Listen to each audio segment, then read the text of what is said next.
Hello, this is Joe from Bombard Games, and this time I am here to show you the 9 dice Spectrum variant called Escape.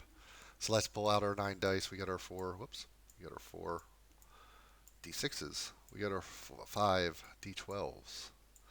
And in this game, it's going to work the opposite way of Spectrum. We're going to, pawns start off the board and they come in from the center, and the goal is to get your pawn off the board, and the winner is the one that gets X number of pawns off the board, much the same as the winner is the person to capture X number of colors. So we're kind of reversing it. We're running from inside out, and we're escaping rather than capturing. Right? So let's take a look at this and how it's played because it's got some unique mechanics. So what happens here is every player is going to get a D4 die. Sorry, a D6 die. I'm starting to get my dice mixed up. Um, the D12 dice are going to be common dice, and if it was a four-player, it's up to a four-player game. If we have all four players, it would look something like this, right? Each player has their own D6. All five D12s are in the center. Now, the only difference when playing a different amount of players, if you're playing with three players, the extra D6 just goes as a common die. That's the only difference, right? So that's the way we're going to start here, and that's where we're at.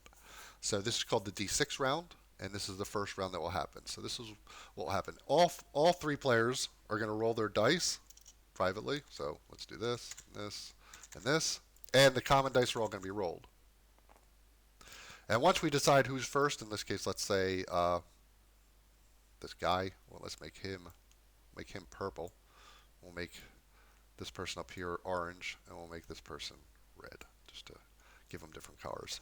All right, and let's determine that purple is going to go first. That means orange is going to go second, and red is going to go third. So in round one, this is called the D6 round. Everybody's rolled their D6. All the common dice are rolled. Pawns are ready. I want to get these off the board, though, because they shouldn't be on the board or it's going to get confusing. Right? Here's our three guys.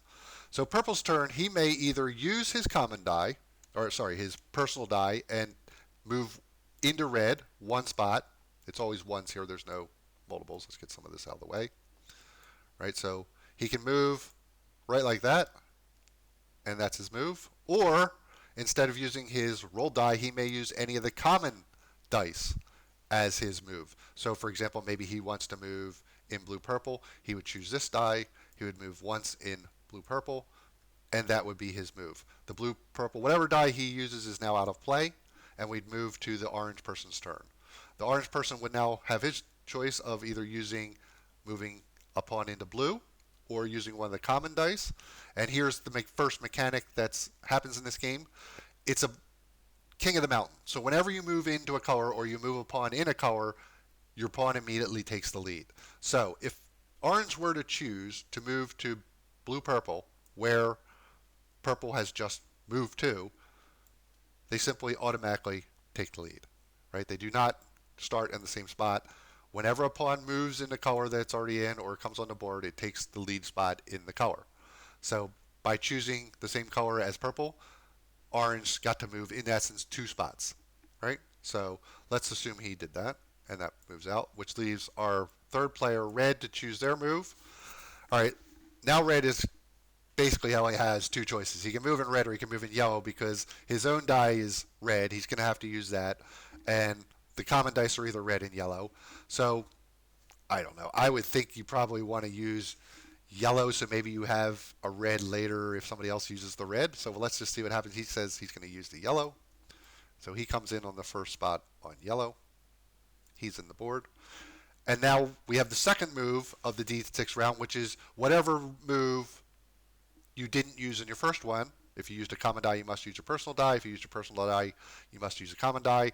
In this case, they all use common dice. They're all going to have to use a personal dice, which means purple must take one in red. Let's grab him. He comes here. Same with orange. He must use his personal die now since he used the option of the common die size. So he has to take one in blue. Put him there. First one into blue, so he goes in the first spot. And here's where the payoff for red paid off. He's now going to play his personal red, and because purple also moved in red, he's going to get to go into the second spot, right? And that's the end of what's the D6 round. Now all we're going to do here with our 3 players, and we're going to remember we're still in round 1, so this guy's going to move first. We're going to just switch out and say everybody this time is going to roll a D12, and all the D6s are going to be in the middle here. These are common. So as you can see now, same rules. Everybody's going to roll their personal die, and the common dice are going to be rolled. So let's do it. Whoops, I didn't want to do that. Stop. Let's do this and this and this, and then we'll do this. But why don't we kind of get them out of here so they're not rolling on top of people? And we stay in the same order because this is still the same round. It's just called the D12 round. So purple is first. Choice of, let's get this over here, of using either his personal orange yellow and come in as the first person there, or choose any of the common dice. This one is purple red. Okay. I mean, it depends what he wants. I think it might be wise just to jump and take the new lead over. Remember, if moving in a pond, if you're already there, you just take the lead from whoever's there. So that's done. Orange is next. Use the yellow green or use something that's in here. There isn't too much. I think he maybe wants to use his yellow green. So let's get an orange pawn into yellow green, the first spot. So he's used this. So we know that's used. And also orange yellow. And let's just say red decides I'll be the first one in orange yellow. And he goes there. So now, again, we go around again.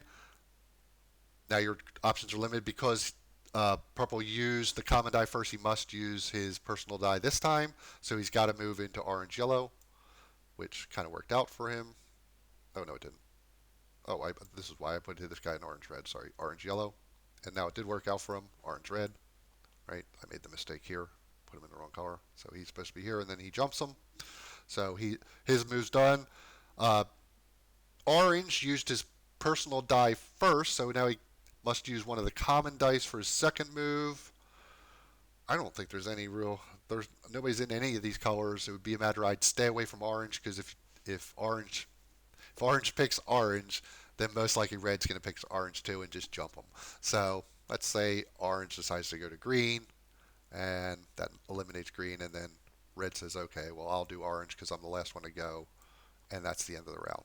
Right? So now we've played one D6 round, and we've played one D12 round. Once that's done, whoever goes first is going to change, kind of like in Texas Hold'em. So we have a dealer button. So now orange is going to go first, red's going to go second, and now purple's going to go last. And we just go back to the first D6 round. So each player is going to get a D6. All the rest of the dice are going to be considered commons. Right? Each player rolls their D6. All the commons are rolled. And we're back to where we started. Each player must either use the personal die or a common die, and then use the one that they didn't use in the second. Whenever you move into a color, you automatically take a lead, whether you're entering the board or you're already on the board. And it's the first one to get X number of pawns off. So we'll just play through this hand real quick. So let's just say that who is it? Purple uses red. That's good. So purple's used their personal die. Orange, blue. Well, that doesn't really hurt him. So we'll move one ahead. He's used his personal die. And of course, red doesn't mind moving in red because he's going to take the lead. So he's used his personal die. Now all three have their choices. I kind of did that in the wrong order. I guess I should have done him first. But again, you know in the tutorial what's happening here. Orange. So let's say orange moves first. Orange is going to choose first here and decide what would be best. Moving again in blue. Moving once in green. Orange, yellow. Ooh, we could come in there and kind of take the lead. Or green again. You know what? Since he knows nobody else will be able to take it, well, we take the lead in orange, yellow for orange. And then red would need to choose a common, either green, blue, or purple, red. What would help him? Green, blue. Blue's probably the best for him. So move red into the lead in blue. And then purple comes along and says, well, I like the idea of being in blue too because I'm immediately going to come in the lead. And there we go. And that's the end of the D6 round. Again, orange is going to stay first. Every player is going to now have a D12. All the extra dice are going to come into the commons. Each player is going to roll their oops. Each player is going to roll their D12. All the commons will be rolled. Orange is going to go first. Has a choice between using their personal purple, red, or any of the commons. Ooh, that was yellow. Let's see if we can find yellow again. There he is. So the commons are only red, orange, or yellow. So it might be wise to leave that to later because he might have more of a chance to jump later. So maybe use her purple, red first. So that's going to be orange into purple, red, which is going to be here. Uh, yeah. Uh, Red's going to have a lot of yellow going on, I think, this round. So why don't you just move ahead and take it? And let's see. Purple can move in green, blue, where nobody is, or decide right now to jump ahead. I think he would probably take his green, blue now and save, because he's going to get to go last, which means he gets the last move in the round. So they've all moved in their personal colors. So now it's a matter of which common color they're each going to pick. Let's get back to orange. Orange, yellow, or red. If he enters in red, he's going to immediately take the lead. He's going to move immediately to the lead in orange, but back here, and yellow immediately to lead here.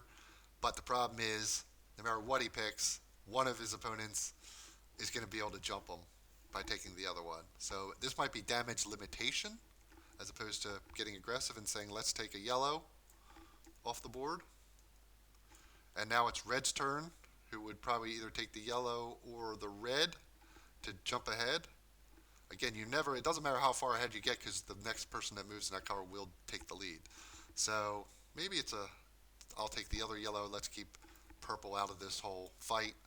And then that leaves purple with only the choices of red and orange, which, given the choice, he could either bring in one into orange or take the lead in red, and that might be the better move. So there we go. That was the end of round 2. Here's where we got the board.